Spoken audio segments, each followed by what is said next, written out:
Welcome to Something Personal. This episode, we're taking the phrase, the personal is political, seriously, in the sense that we're inviting a political journalist to join our personal conversation. I'm Amy Liberta, the editorial manager at Palisades Hudson Financial Group. And today, I'm pleased to welcome Gabe Fleisher to the podcast. Gabe's daily email newsletter, Wake Up to Politics, contextualizes the latest political developments and dives deep into the nitty-gritty of legislation and other government work in a way that many other outlets neglect. Wake Up to Politics reaches more than 45,000 daily readers and spun off a year-long podcast series back in 2020. Gabe, welcome to the program. It's so nice to have you. Thanks so much for having me. I'm also welcoming back Palisades Hudson's founder and president, Larry Elkin. Before his career in financial planning, Larry worked as a reporter and editor for the Associated Press from 1978 to 1986, which I strongly suspect will be relevant to our conversation today. Thanks for joining us, Larry. Thanks so much for having me back, Amy. And Gabe, it's a pleasure to meet you face to virtual face after knowing one another remotely for many years. For sure. Gabe, before we dive in properly, as we record this, you've just come back from the DNC in Chicago. How was your time at the Democratic National Convention this year? It was very exciting. It was my first time covering a national convention after watching many on TV. So it was exciting to be there in person. It was an exhausting week, but full of a lot of different side events and obviously a lot of speakers, but got to kind of spend a lot of time running around the United Center, interviewed a bunch of senators, governors, House members. And so it was really cool to kind of be there right in the action and cover it and hopefully give my readers something of an inside peek to the events. As one of those readers, I could say it was very exciting, and I was very glad you were expending all that energy and not me. That's what I try to do for my readers.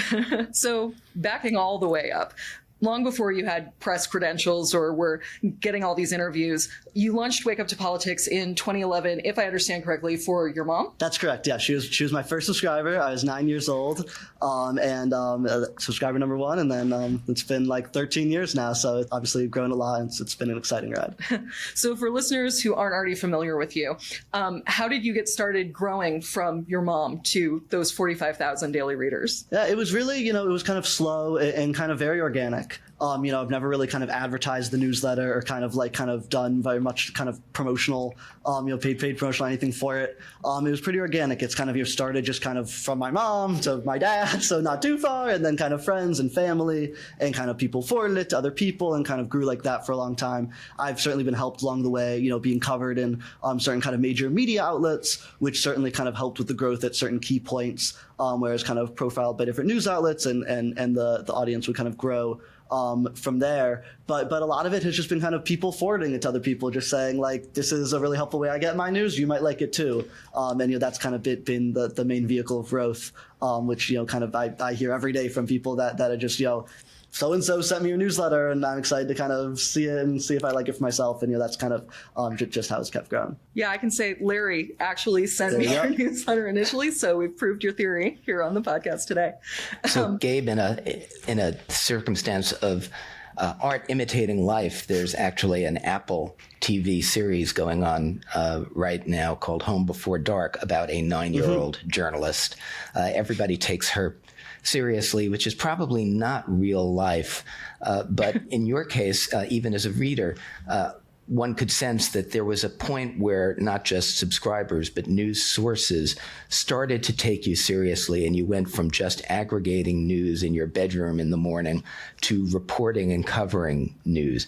That process is not complete, obviously, because the DNC gave you convention credentials, and you wrote that the RNC did not. That is true. So the process is ongoing, but when did people, from your perspective, start to take you seriously as a journalist? That's a good question. I don't know if there was any one point. I think it's kind of been, evolution over time. I do think one thing is true. I think we're in a point in the media where like it is a fairly democratized space at this point. There is a lot of access points where you can kind of start something like I did, a newsletter or a podcast or kind of all sorts of different media people can start. And so I think the bar for entry is very low, but I think it's true that kind of the bar for taking seriously remains very high.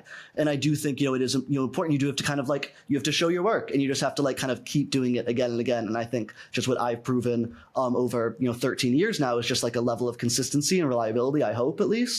noticed. That's kind of just continued over time, not just some like one-off thing that, I did in my bedroom for a few years and then kind of gave up. It's something I've kind of worked at for a long time. And I think people in Washington, other kind of journalists and media and political people have kind of noticed that, it hasn't gone away and it's kind of kept growing. And I think that has kind of enabled it to be taken seriously. So I don't know that there was one key point. I think, back in 2019, I was a junior in high school, I scooped Bill de Blasio, then the mayor of New York, his presidential run. I think that was a big moment. That was like kind of an early, I guess, like scoop, which I think certainly in journalism, I wouldn't say, my work is necessarily super scoop heavy. That's not necessarily the work that I'm like most focused on doing, but, obviously does help you gain credibility. I think things like that. I think the more kind of different Washington journalists started reading it and being like, oh, this person actually does have like interesting insights, interesting things to say, not just kind of a kid spouting off. I think, every little bit of that helps to kind of show that you're hopefully doing something real and not just kind of superficial. If you're comfortable saying, how did that de Blasio scoop come to be? That sounds like kind of an interesting endpoint for you. It is interesting for you. It's kind of, it's not as exciting a story as it sounds, but it's basically, a big part of my newsletter has always been at the end. I try to include kind of like the schedules just of what the president, members of what president, Congress, Supreme Court, and during a campaign, presidential candidates are doing just to try to be kind of a kind of gathering place to kind of show what kind of our elected representatives are doing with their time. And because I'm trying to kind of provide a place for that, there isn't really one other. And so that can take a lot of like kind of time intensive research. And during the campaign, this is the 2020 campaign, that meant like a lot of kind of like poking around very random websites and stuff. And so basically the way I was able to kind of find out and then confirm his presidential announcement was I stumbled upon a event announcement on the Woodbury County, Iowa Democratic Party's Facebook page, which announced that the first stop on Bill de Blasio's presidential announcement tour would be coming to Woodbury County, Iowa. He had not at that point announced his presidential campaign, so I was able to kind of catch that, reach out to the state party in his campaign for confirmation, and then basically my tweeting out that event announcement that his campaign had told certain major media organizations under embargo that he was announcing, but because I tweeted out, that broke the embargo, and then all these other news organizations reported it out 12 hours before he wanted it out. And kind of messed up his launch, and so it was kind of a backdoor scoop a little bit, but was able to kind of discover it before they wanted it out, and kind of shook up the beginning of his campaign. And I'm sure to this day, Mr. de Blasio blames you for the fact that perhaps. I think there was a few other reasons. There was a few other reasons there. If he wants to blame me, that's fine. As a New Yorker, I'm going to say no comment on that particular one. So you eventually ended up heading to Georgetown University, from which you've recently graduated. Congratulations. Thank you. At the same time, as your newsletter was growing, you moved from solely aggregating the news to the original reporting. We've talked just a little bit about what that was like, but was that a thing you knew going into college you wanted to do? Were you pretty sure that was the way you wanted to grow the newsletter, or did it kind of more happen by fits and starts? No, for sure. That was a big reason I came here to DC. That was kind of always my dream to kind of move to DC and hopefully do it for college. So I was very happy to kind of come to Georgetown and be able to kind of grow the original reporting side of the newsletter. Got a little hampered to slow down. My freshman year was COVID. So that was kind of messed up a little bit. And obviously it was a little bit harder to gain access to certain places just because obviously everything was shut down. But still, even in freshman year, I was actually there at the White House Rose Garden for the kind of famed super spreader event, the Amy Coney Barrett announcement that people might remember. So even during COVID and literally with COVID right there, I was able to do a little bit of original reporting. But that was definitely the plan about coming down here and hoping to kind of be right in the action at the White House, Congress, Supreme Court, been able to cover them all. And been really proud to kind of grow that part of the newsletter to exactly like you say, make it not just aggregation, but also be kind of offering kind of original reporting and insights to my readers. Very cool. As the gray-haired old long ago journalist in the group, because my career started in the 70s, I just want to point out for audience that doesn't know that Gabe, your independent journalism has a long tradition in the field. The way it's delivered may be different, but the process that you're doing goes all the way back to people like Dorothy Dix and Paul Harvey in broadcast, Drew Pearson and Jack Anderson and their Washington Merry-Go-Round column. I pulled out something to show how far back that goes. Dorothy Dix, her real name was Elizabeth Meriwether Gilmer, and she was born in 1861 on a slaveholding farm on the Tennessee-Kentucky border. She became a columnist for the New Orleans Picayune in 1888 and was a major figure in journalism through the first half of the 20th century. In 1898, she wrote a column called The Selfishness of Men, and it was after an ocean liner disaster, the sinking of a ship called the Burgoyne. And this is what she wrote about it. Of the 300 women on board the ill-fated Burgoyne, which sunk at sea a few days ago, only one woman was saved. Of the 200 people who came out alive, only one was a woman. Survivors tell how women struggling to reach the boats were beaten down and trod upon, how those who succeeded in getting on rafts were pushed off and thrust under the water with boat hooks, how the little white hands of women and children clinging to lifelines were hacked off with knives. It's a story of ferocious brutality. 14 years after that, another ship sank, right? That was the Titanic. 75% of the women aboard survived. Half the children survived, only 20% of the men. I would guess that while it may not have been the only factor, Dorothy Dix's observations may have had something to do with the better survival of women and children on the Titanic. Some of the independent journalism has a long and very highly regarded place in the field. It does, and I appreciate you kind of sharing that excerpt. I mean, I think independent journalism is important. I think mainstream media is important, but I think it's also important to have, all journalists are supposed to be independent and objective. That's always kind of the hope. But even within that kind of media space, I think it is important to have a whole other group of people who are kind of holding the mainstream media's feet to the fire as well, and kind of giving, just like, in that excerpt you read, different perspectives. I think, I think for me, starting out as kind of like a young kid in Missouri, like it's not like there's like a lot of mainstream media organizations like rushing to kind of hire someone like that. But I think there are important perspectives that a lot of people can have, whether that's, outside the Beltway and kind of, in other places like that, whether it's a young person's perspective. That's something I've always tried to bring to the newsletter. Not something you'll find a lot of mainstream media organizations kind of talking really frankly and openly about kind of like young people and kind of asking politicians questions about those issues. So I think it is really important. I think it's not,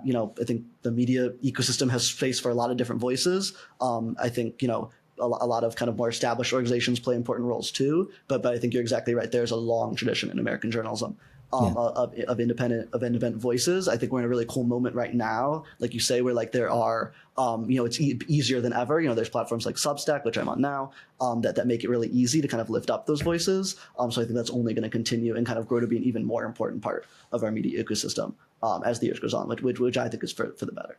I think we're going to get back to that observation you made that coming from Missouri gives you a different perspective. So I think that's worth some follow-up, but I'm going to wait for us to get to that point in the conversation. I definitely am going to bring up Missouri again. But first, I actually wanted to touch on your point about mainstream media and independent media by bringing us back to, I mentioned in the intro that you did a podcast. And my understanding is you teamed up with St. Louis Public Radio to do that in 2020 during that lockdown and that election year. What brought that about and how was that experience for you? Yeah, it was a really great experience. I loved being able to work with them. And exactly like you say, I kind of straddle a space between like having a foot in independent media, but also kind of working with a more established media organization. They're the kind of NPR affiliate of my hometown of St. Louis. That came about. They reached out to me and kind of, expressed interest in kind of doing a podcast like that together. Was very proud to do it throughout the election year, kind of just each episode, just breaking down kind of a complex kind of system or process in American politics that people might not understand.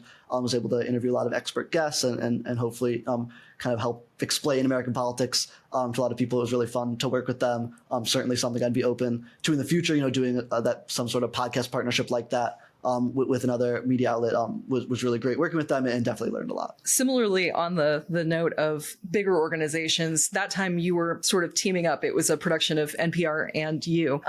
Back in 2017, you appeared on Full Frontal with Samantha Bee, which I know because Larry forwarded me that appearance, and it's how he first discovered your work. But in that interview, you mentioned as a high schooler, imagining working for the Washington Post, the New York Times, some of these bigger established media properties. Fast forwarding to you've graduated from Georgetown, you decided to go independent with your newsletter and make that your full-time job. What really shifted your thinking on that between looking for those sort of jobs and deciding to go your own road with the independent journalism? Wouldn't say it was a shift in thinking necessarily. I mean, it's something I've always kind of gone back and forth between for a long time. I think I always kind of knew, that was something that I might want to do. But I think, as I was graduating college, I definitely, I talked with a lot of editors at a lot of different publications, including the ones you mentioned, thinking about whether there might be a place for me in those organizations. I think ultimately, I think it is hard to kind of give up something that you've grown. It's something I've been doing a long time now. It's been something I've really been proud to grow. I think I kind of wanted to give it a chance. It was something, as long as I had done it, had always been kind of, on the side of always having school, whether it's been high school or college, wanted to kind of give a chance to kind of do it on its own, see what it was like working on it full time, see what stories I was able to pursue, see if I was able to kind of grow the audience. Doing it full time. I think, like we've talked about, I do believe firmly in the importance of independent media, but at the same time have a lot of respect for mainstream media. And it's certainly I don't rule out, partnerships or working with them in the future. I think ultimately, I was really proud of what I was able to build at Wake Up to Politics. I think I am giving somewhat of a different perspective, covering stories that don't always get covered in other media outlets. I'm really proud of kind of the space of being able to build of kind of a nonpartisan, kind of space that leaves room for kind of level-headed, kind of more middle-of-the-road coverage. And I felt ultimately that kind of was special enough that I wanted to try to keep doing it and growing it. And it was also kind of feedback from the audience, just hearing from a lot of people, not even having asked them, but just people who knew I was kind of approaching graduation, being like, really hope you kind of continue doing this. People who say they kind of really relied on a source of news and really hoping that I didn't give up after graduation. I think ultimately it felt like it was just kind of like too good of a gig to kind of walk away from. I just have really loved doing it and wanted to kind of keep on doing it as long as I was able to. Well, that kind of brings you to the economics of what you're doing, which is all tied up with how journalism is practiced today at all levels. You have now, as you graduated college and you're an adult, you have bills to pay. You have to support yourself to some degree, at least.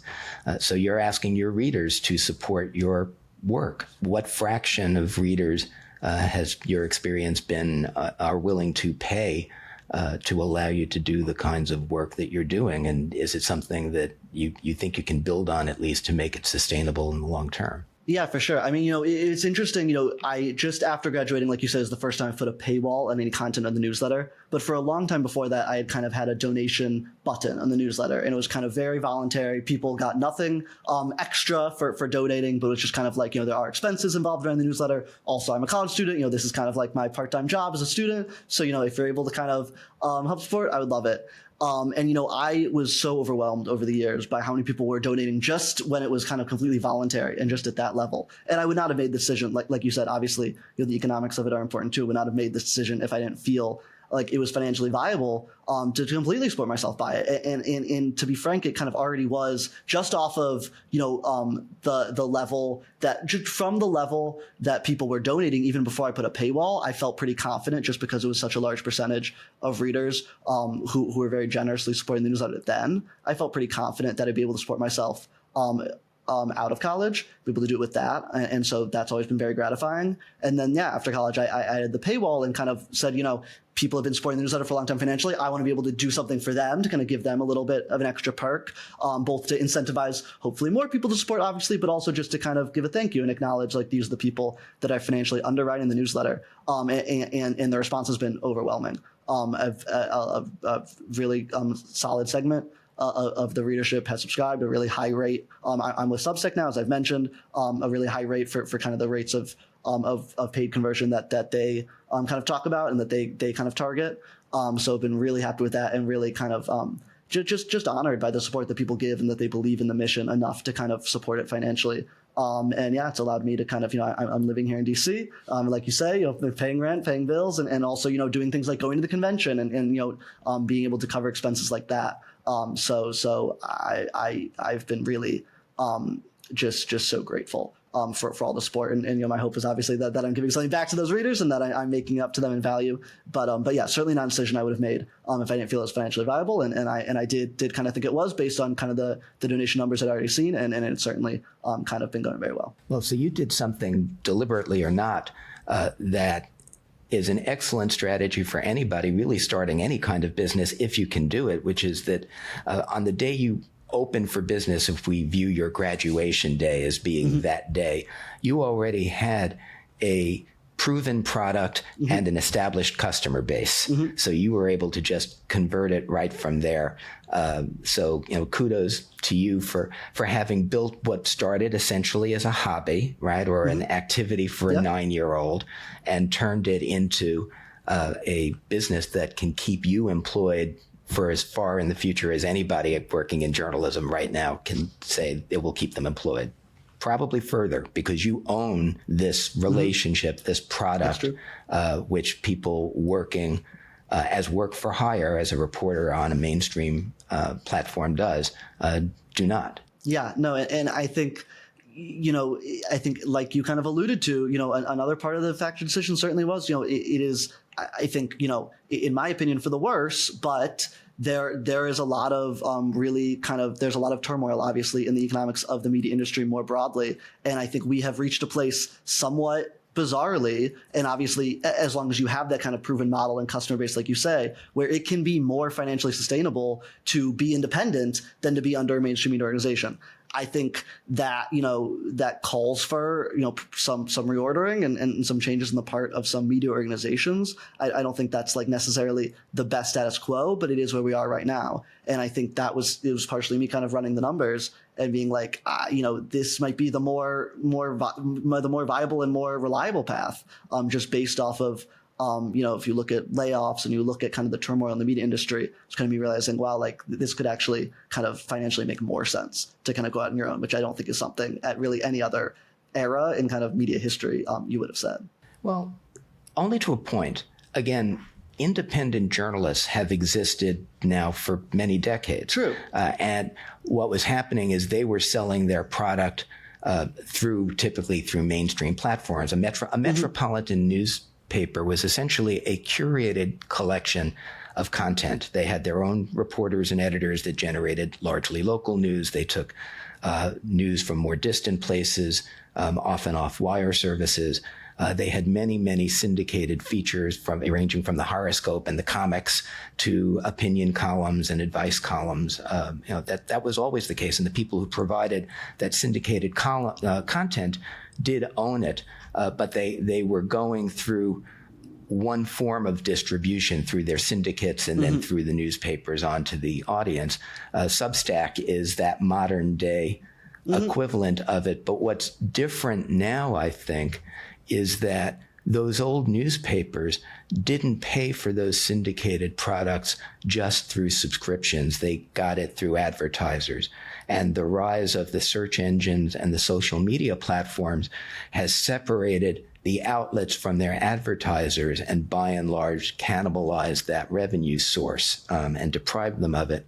So what's left are the readers and what I know you and others in the industry call verticals. Right, you have your products like Politico that throw something out there for the general public up to a certain point, but then they have additional products that are subscription only, and in many cases, for many professions, law being one example, the subscriptions can run into thousands of dollars per year per seat. But for somebody for whom that information is valuable, they'll pay that.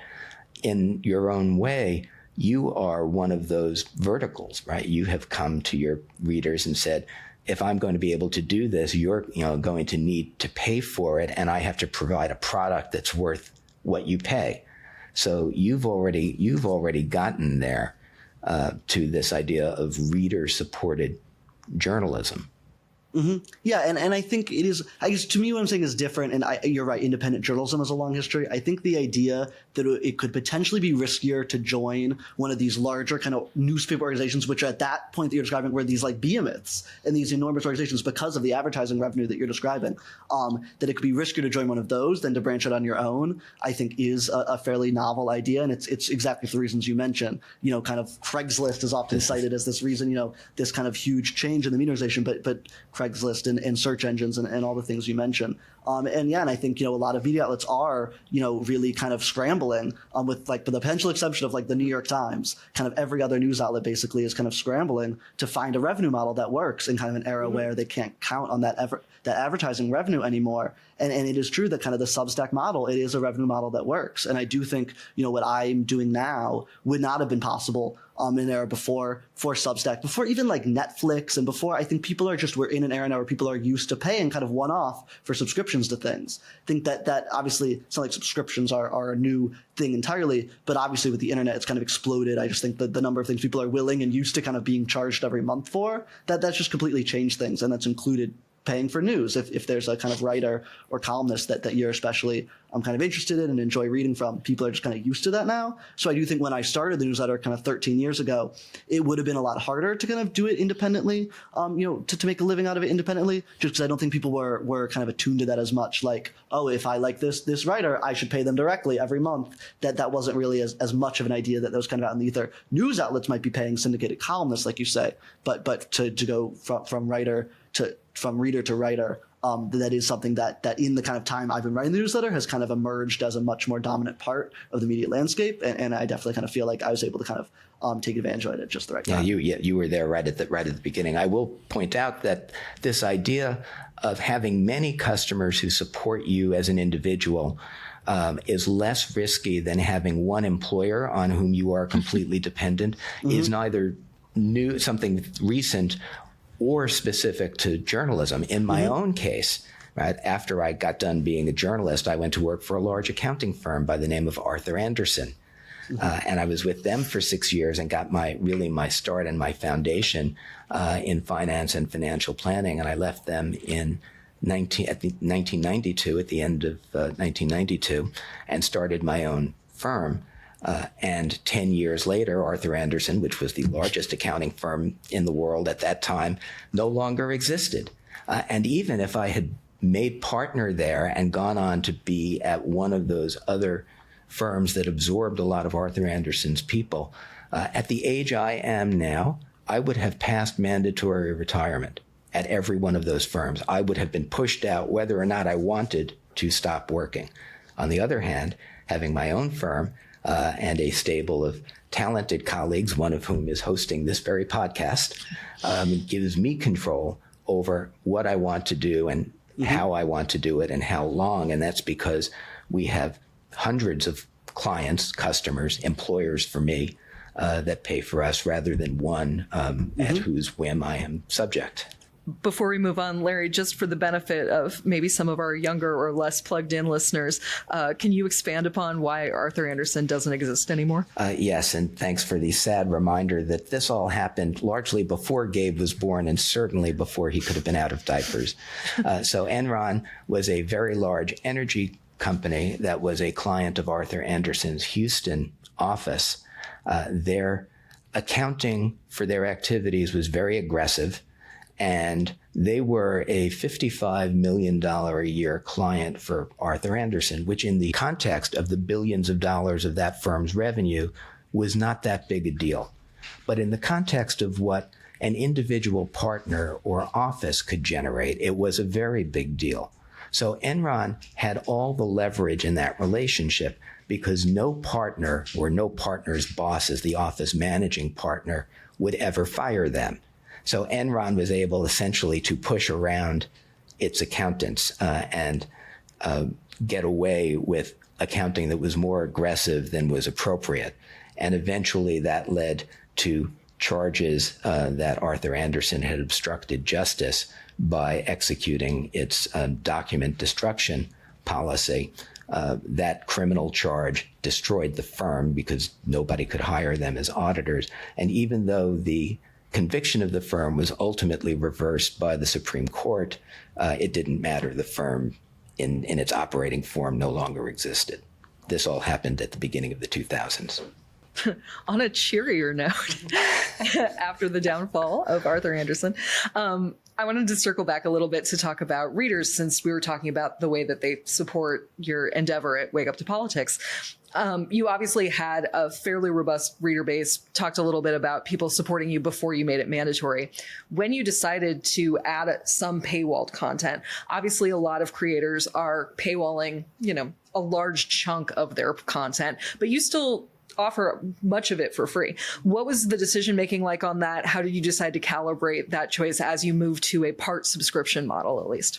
It's a good question. I mean, I guess part of it, was kind of, as we talked about before, I guess, as Larry put it, the kind of unintentional kind of testing phase I had gone through, where I did kind of know that like there were enough people that were willing to kind of support the newsletter. If there was enough people that had gotten nothing, first point in the newsletter before, it didn't necessarily make sense to me to kind of then turn and swerve in the other direction and put so much of it behind a paywall. I kind of did feel as though people were kind of supporting it, not just for wanting the content for themselves, but kind of believed in the mission of like what I was doing and believed that like the news I was putting out was somewhat different and somewhat important enough that they were willing to kind of support it with the idea that, letting other people have access to it, something I talk about in the newsletter a lot. So there's a lot of young people that read the newsletter. There's a lot of college or high school students, who read the newsletter. So I do think there's a lot of people that believe, not just want to read it, but also believe in the mission, are willing to support it, knowing they might not be getting, so much personally in return just for them that's like exclusive to them, but knowing they might be able to help it continue so that,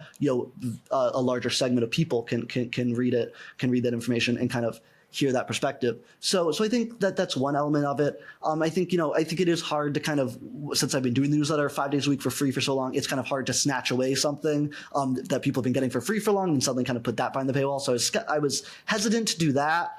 And I think, ultimately, it kind of was an exciting opportunity to kind of come up with new kind of, added things I could do with the newsletter. The paywall now includes a Sunday newsletter that goes behind a paywall that kind of recaps the news from the week and also kind of recommends different pieces of journalism I enjoy. That's something I like doing, kind of send people to other, pieces of journalism that I've liked. So that's been fun. Always also including a book club to be doing author interviews and talking about books that I enjoy reading. So it's kind of just like I felt an opportunity to include some features that I thought would add value to readers, but kind of outside the kind of infrastructure of the 5-day a week newsletter. And again, I guess if that hadn't worked, and if I had only put those things behind the paywall and the response was not enough to kind of be financially viable, then I might have looked at it again. But ultimately, it really kind of on day one exceeded my wildest expectations on day one of the paywall of the number of people that signed up as paid subscribers. And ultimately, that was the feedback I heard from people, was that like that kind of worked for them, that they kind of enjoyed the added content they were getting, but also felt it was valuable to kind of keep the 5-day a week newsletter free. And so I feel like it's kind of a nice middle ground that I think a lot of subscribers have been happy with. Speaking of things you've added, I've noted recently that you've had more video content, both pre-recorded and occasionally live. What sort of pushed you to add that to your very text-based newsletter? And do you think you're going to expand that, or are you happy with the mix now? Yeah, I mean, I think part of it, to be honest, is just noticing, there's a lot of like kind of analytics on the back end you can kind of see in a newsletter. And, I've always noticed, when you put in a video link in the newsletter, just, sending out to YouTube videos, not of mine, but, if I might just be kind of linking a video in the newsletter, always the top clicked thing in the newsletter. I think, people do, there is a lot of people who really enjoy kind of consuming information via video. So it's obviously, I think, a format that a lot of people go to. So I think part of it was that observation. Part of it has been kind of the move to Substack makes it really easy to kind of work with video, not only in the newsletter, but also live video, as you mentioned. They debuted live video for the convention. I think they're kind of top 100 political writers, of which I'm one, were able to have access to it early. And so I had it during the convention, was able to kind of go live with my readers, bring them right inside the United Center. That was really exciting. I'll also be debuting their feature in a few days from now. They're working on a live video feature where 2 Substackers can go live at once. So me and Chris Aliza, who's a former CNN political analyst, will be going live together after the debate on September 10th. So that'll be another exciting use case for live video. I think there's a lot more use cases of kind of just after big events like that, being able to go live and kind of give instant reaction to my readers. I think right now, a lot of the only options after a convention or a debate, you go to CNN or MSNBC or Fox News. I think channels that a lot of people are frankly kind of tired of and, not always, finding the most original commentary from. So I think the idea that you could have kind of Substackers giving those kind of live video reaction kind of in the moment right after things instead of having to wait for newsletter the next day is really exciting and definitely something I'm hoping to do more of. Let me observe that one of the absurdities of today's podcast type journalism is that we are recording this on August 30th, The episode will air in mid-September after it's edited. And I think Gabe just scooped himself with the announcement that there will be 2 Substackers going live simultaneously. But because of the time lag in getting a podcast out, you heard it here last. Right? We have a scoop that will not actually be a scoop. The good news for our listeners is that means that I can link it in the show notes, so you won't have to wait. It'll be already ready for you if you missed it the first time. That actually kind of brings me to a question about influencers. You made some comments after the DNC about the different ways you observed influencers and journalists being treated. Obviously, there's some gray area, right? There are people who are sort of on a spectrum, but it's always been very clear that you have been a journalist first and foremost. Was there ever sort of a siren song of being more of an influencer, going more the social media route, or was that just never a thing that interested you? No, it isn't. I mean, I think, I do think it's true that independent media does kind of straddle the world of kind of, I don't think influencers is quite how I'd put it, but certainly I guess like content creator, sure, or certainly, something along those lines. I mean, I don't think that that's really what's in my nature. I don't think that that's something I'd be good at, nor I don't think it's something I would enjoy doing. I do enjoy kind of practicing independent, objective journalism. I think, when you're getting into influencers, that gets you into this world of, I do think kind of attachments, not just, to brands and kind of hawking brands, but also, as we saw at the DNC, a lot of influencers who are just much more outwardly opinionated about their political beliefs, which is fine for people who want to do that. I have no disrespect to people who choose, and there's journalists who practice their journalism that way. It's just not what I was interested in. I think I am someone who's fairly kind of like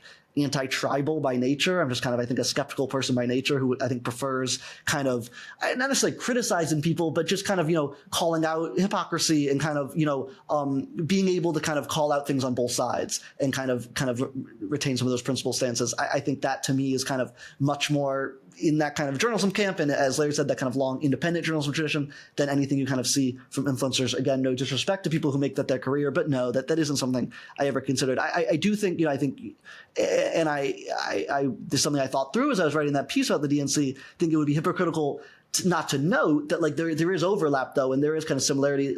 And as we've been talking about, it's the same kind of thing where you are being supported by your audience in some ways, and you're kind of putting content out for yourself. So there's overlap, which is why I didn't want to go overboard and kind of criticizing influencers. And I think, those sorts of content creators do have a role to play in our media ecosystem.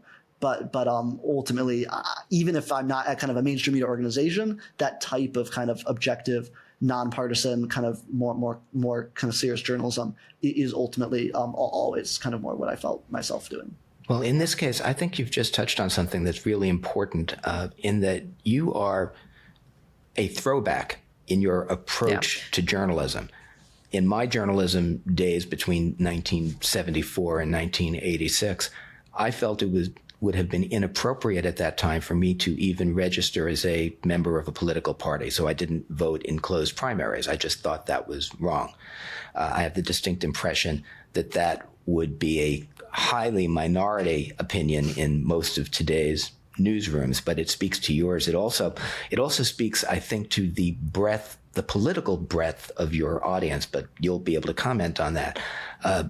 I know I read, I think it was in the Georgetown Alumni Magazine, that the second gentleman, Doug Emhoff, is one of your readers. I know some Republicans of various stripes who are regular readers of yours. You address a political spectrum. I don't know whether the age spectrum is similar or if it skews older toward my generation, because this is more the style of journalism to which we are accustomed and that we view as real journalism.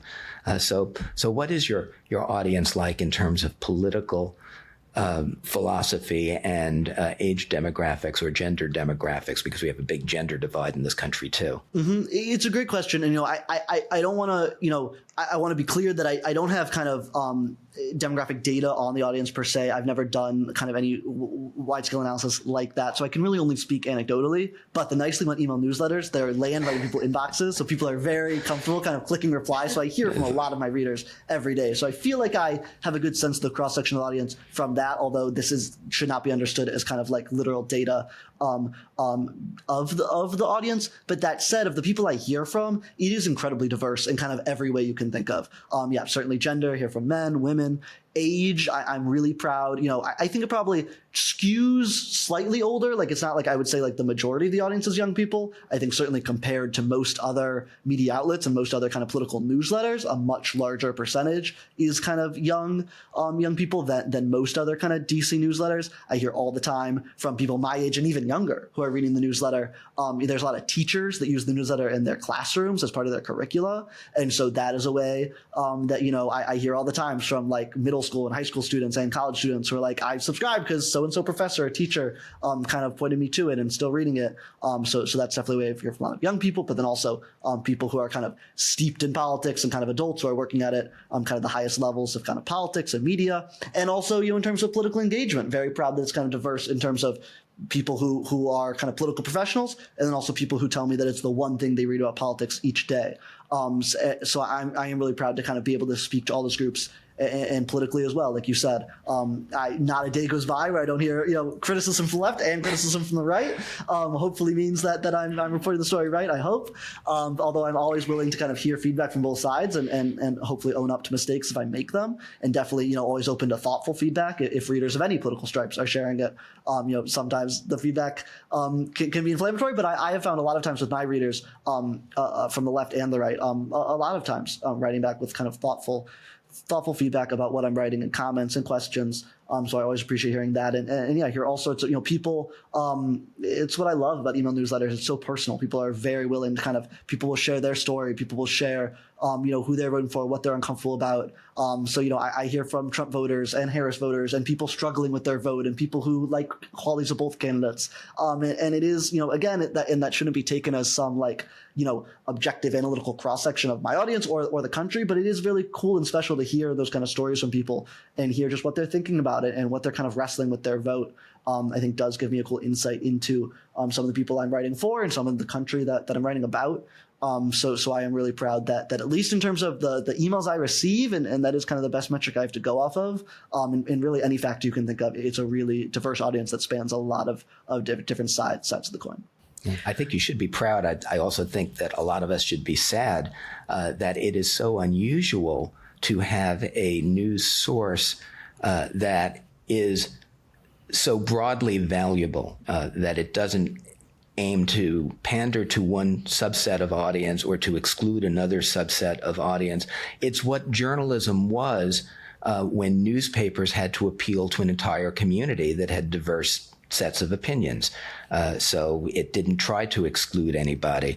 You've lost a lot of that in most written media these days and in most broadcast or broadcast equivalent media these days, I would say with the exception possibly of TV local news, which still needs to attract eyeballs for advertisers and thus can't be as politically polarizing or socially polarizing as some other outlets. They're not there just to attract clicks. It doesn't do anything for them. They need Nielsen ratings.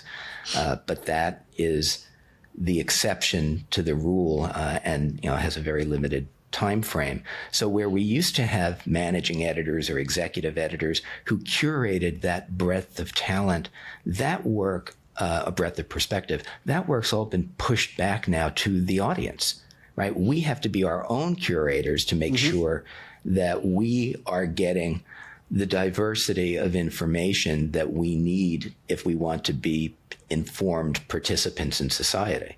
I think that's exactly right. And I think, the kind of audience factor is very relevant in terms of if you talk to people at these news outlets, they are constantly, checking, what's being clicked on. Obviously ratings a big deal in the TV business.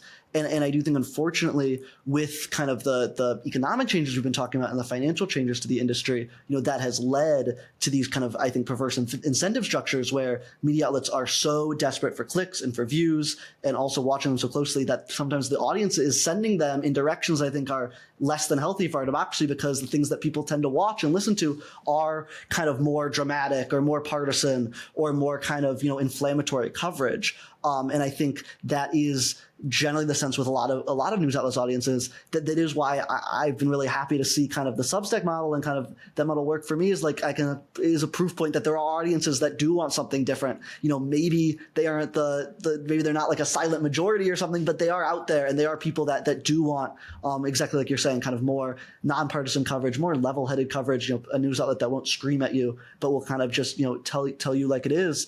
And so I think the fact that, but because there's a lot of other people who I do think much prefer to kind of just be kind of sit in kind of bubbles of information that kind of leads media outlets to kind of cut out some of those kind of audiences in the middle, which is why I think that's like a perfect proof point for the Substack model, where you can have people, no, like this is, I want to hear my news like this, and so I'm going to pay for it directly. And then suddenly news outlets like that can be sustainable, kind of offering kind of a new kind of way of media coverage, or maybe an old new way of media coverage for the audiences that want it, and trying to go in that different direction. I think that Substack model is incredibly valuable because it does give us access to that diversity of sources and points of view. My concern is that it's not on its own a substitute for what we've lost. And I don't think anybody would argue that. And the way I guess I would illustrate that point is that just within the past few weeks, we lost a very important news outlet to me, and that was WCBS 880 News Radio in New York, which had been on the air for 100 years and been an all-news outlet for 57, and it essentially was the model for remaining all-news stations like WTOP in Washington and WBBM in Chicago and KNX in Los Angeles. Those types of newsrooms are very expensive to maintain. You need anchors, you need writers, you need reporters, you need runners.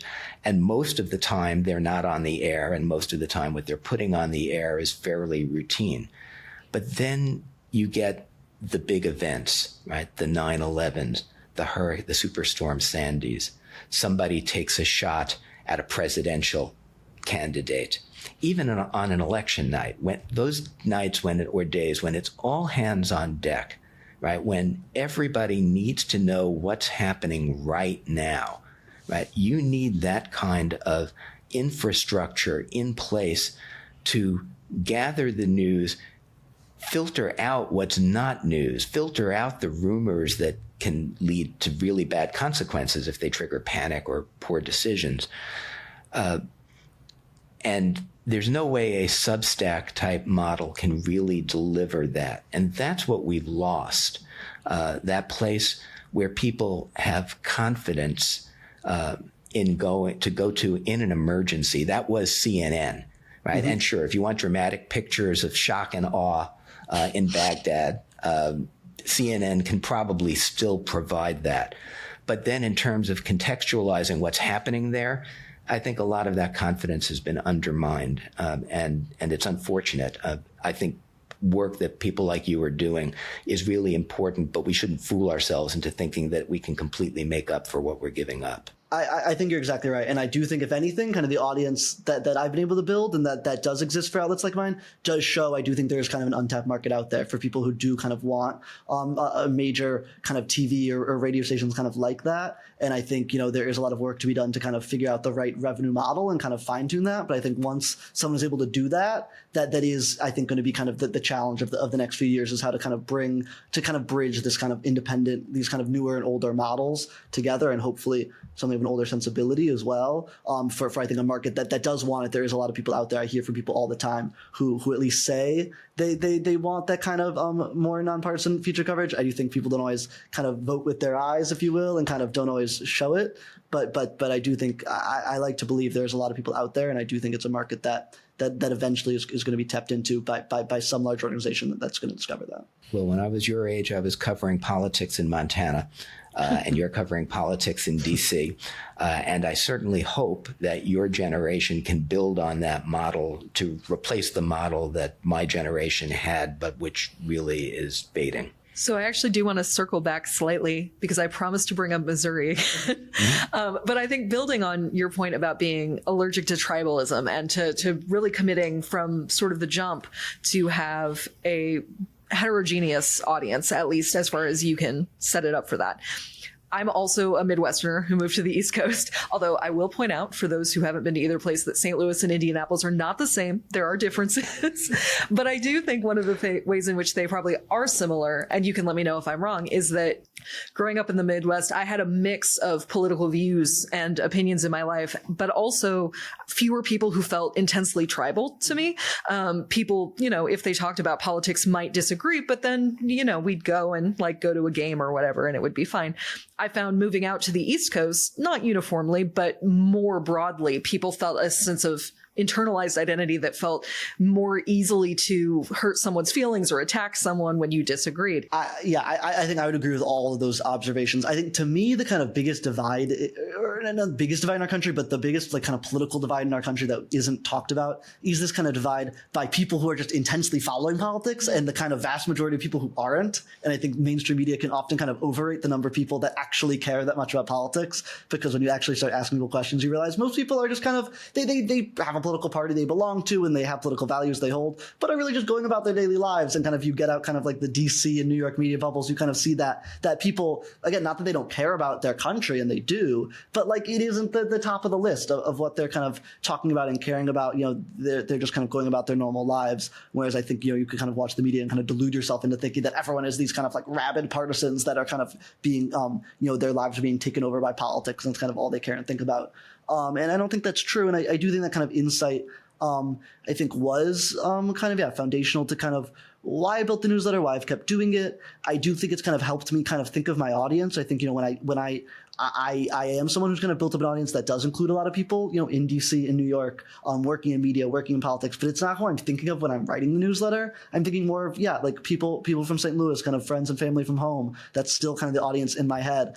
People who are just kind of trying to understand what's going on, might not be so steeped in every single story, want a little bit of background and context, to want to hear it in kind of a level-headed, kind of nonpartisan way. So I think that is kind of much more the audience that's in mind. So I do think that has kind of influenced how I've written the newsletter.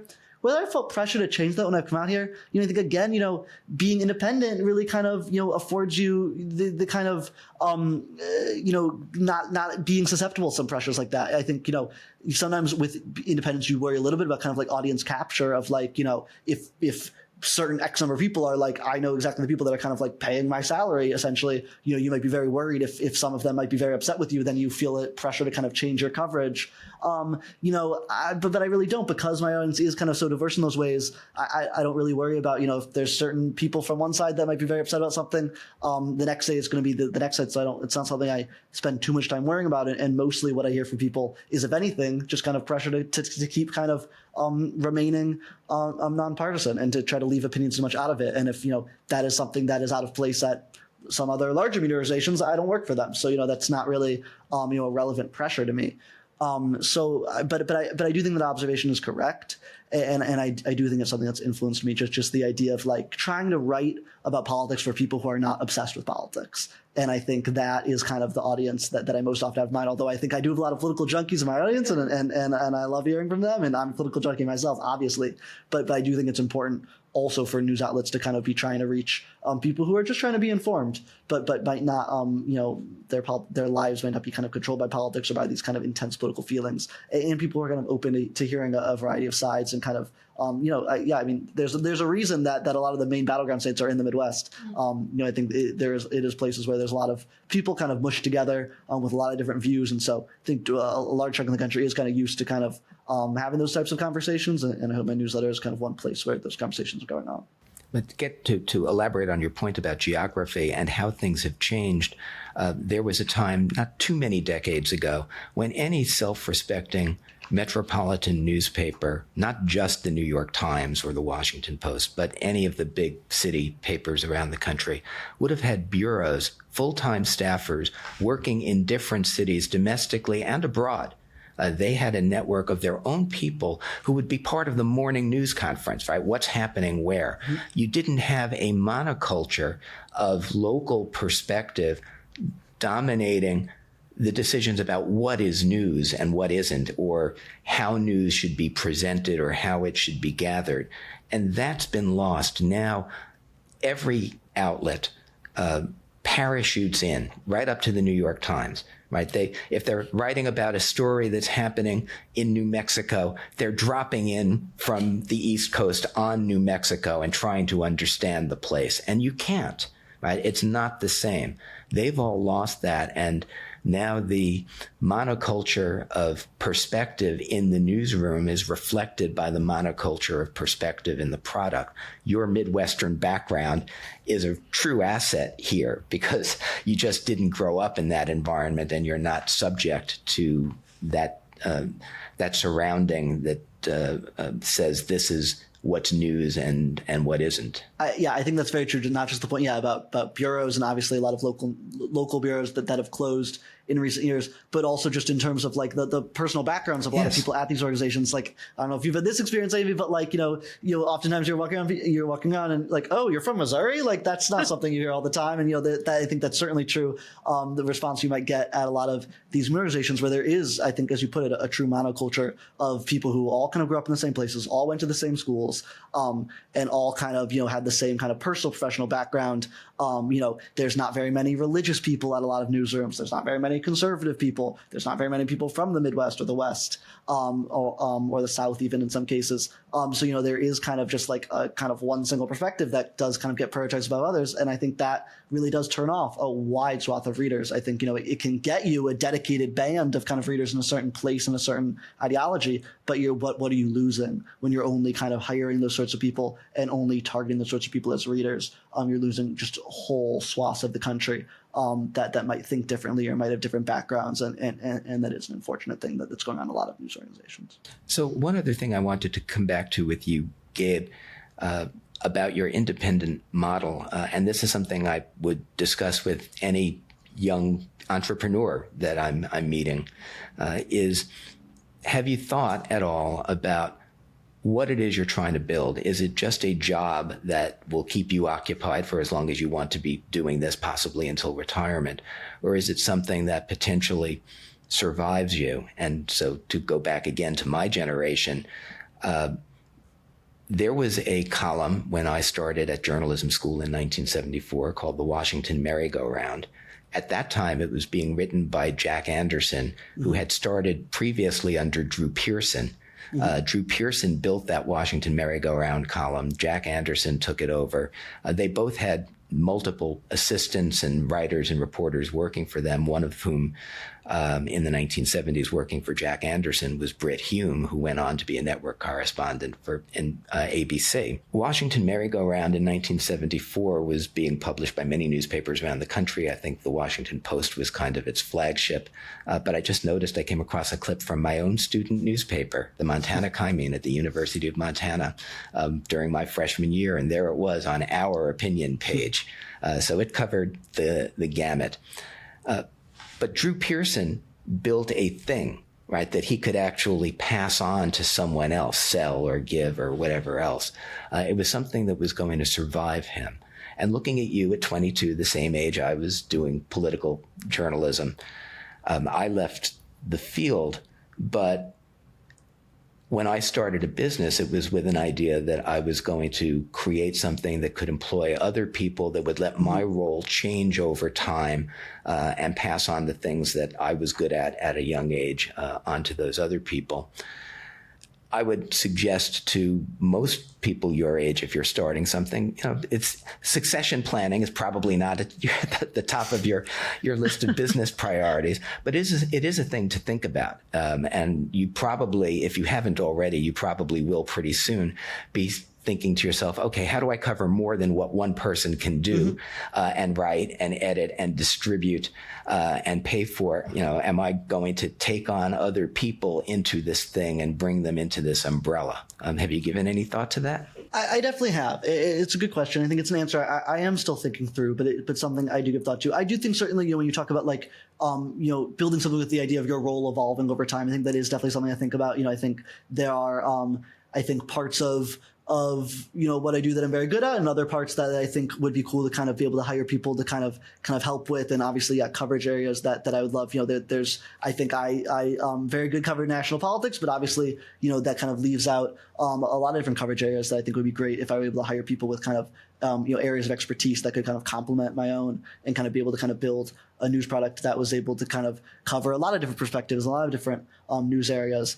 I think would be beneficial and allow me to kind of focus on what I'm best at and not trying to kind of do everything at once. I do think, though, I think it's important to be careful. I think, I think a lot of people, when they ask me that question, oh, are you trying to build like the next Politico or the next Axios or something like that? I think that is not my ambition. I think, we've seen a lot of examples in the last few years. I think a lot of people try to kind of build newsrooms like that. The best example recently is The Messenger, which was, like hundreds of millions of dollars were plowed into by people who used to be at The Hill. And it failed within a matter of months, or maybe a year, because you tried to bite off way more than it could chew, and it was ultimately, I think, not offering like an original product. It was kind of growing, but not in a way that was offering something kind of new or original or different to the space. So I think that's very important. My ambition is not to be like kind of the next kind of large newsroom or something like that. I don't think that's what Wake Up to Politics would make sense as. Or could be best at. I do think there could be room for other kind of verticals, like you say. I think Wake Up to Sports or Wake Up to Business. I think that there could be room for that if I was able to find the right kind of writers, the right people to do that. Something I'm open to. Certainly, even within the political vertical, I think it would be cool to be able to add other perspectives and something like that. But I think ultimately, I do think of it at the end of the day. The Washington Merry-Go-Round, I think, is a good example. I think but less of a newsroom, but more of kind of like a column that was had. I do think of it, at the end of the day, as kind of like a daily column, that I'm writing, kind of giving people my perspective. I don't think that necessarily has to be something. I think I would be perfectly happy if that's what it was, and it was kind of just like, this kind of column that I was writing. I think it would be cool to add other kind of columnists within that and kind of be able to add other people. But I do think I'd have a high bar for who I would kind of trust and who I'd want to kind of be part of. I think I've been able to build up a brand that it does have a lot of trust among its audience. I think would want to make sure that was preserved. So I'd want to make sure to do it in the right way. But it is something I give thought to, and certainly the hope would be to grow it at least to the level where I'm not doing everything, where there are people that would be able to help me and kind of add kind of other kind of unique and kind of heterodox voices to it. I think would be very cool. Excellent. Well, usually at the end of one of these episodes with something personal, I like to just throw it back to the guest to ask if there's anything that came up that we sort of breezed by that you wanted to touch on further. I think we've sort of gone from 2011 to now, from Missouri to DC. But if there's anything else that just rose to mind that you want to share, I thought I'd hand the mic over to you before we finish up. Oh, I'm going to jump in. I'm going to jump in here. Age before beauty, guys. But I'm going to take advantage of the gray hair here, because I saved a little chestnut that I wanted to use to offer to Gabe before his closing remarks. And this was from the commentary by Wayne Cabot, who was one of the final morning co-anchors at the late WCBS 880 news show. And just a few moments before it went off the air at midnight, Sunday, August 25th, this was something that he said about journalism as it stands today. He said, "Our news desert is getting bigger and drier. Just like we should get a second medical opinion, we need to seek out more and more varied news sources that we trust, because getting your information without the bias and brainwashing in one place has given way to a fight to stay informed. With each closing newspaper, radio newsroom, TV newsroom, magazine, now even digital news operations, the country we love is diminished. So as we leave the news ecosystem after 57 years of all news and 100 years of service on New York radio, we implore you to find that next trusted source. Use it, support it in word and in deed. It is the most patriotic thing you can do and the most satisfying." And I just want to say to anybody listening that finding and supporting Wake Up to Politics is indeed one of the most satisfying things you can do and one of the most useful. And I want to thank Gabe for all the years of service he's already given us. And I look forward to many, many more to come. So thank you, Gabe. And thanks also for coming on the show. Well, I appreciate that, Larry. That means a lot to me to hear. That's very kind of you to say. And those are certainly very beautiful words. And so I appreciate. I had not heard that. I appreciate you sharing that with me, and I appreciate your support. Certainly means a lot.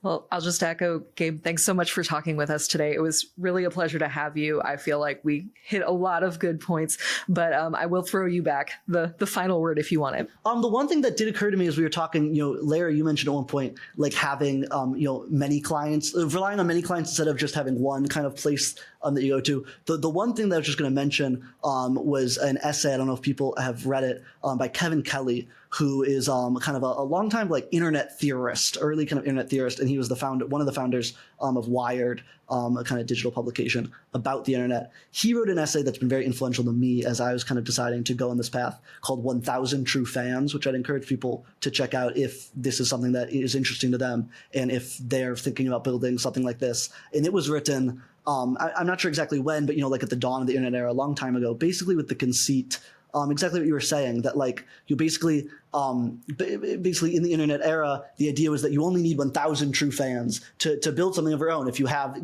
that number of clients, whether and that applies to journalists or musicians or artists or whoever, if you have 1,000 people that are willing to kind of pay for your work and really kind of are willing to be dedicated to your work, you can make a living, which was a kind of fairly novel innovation with the internet that just made it so easy to kind of support the creators that you enjoy.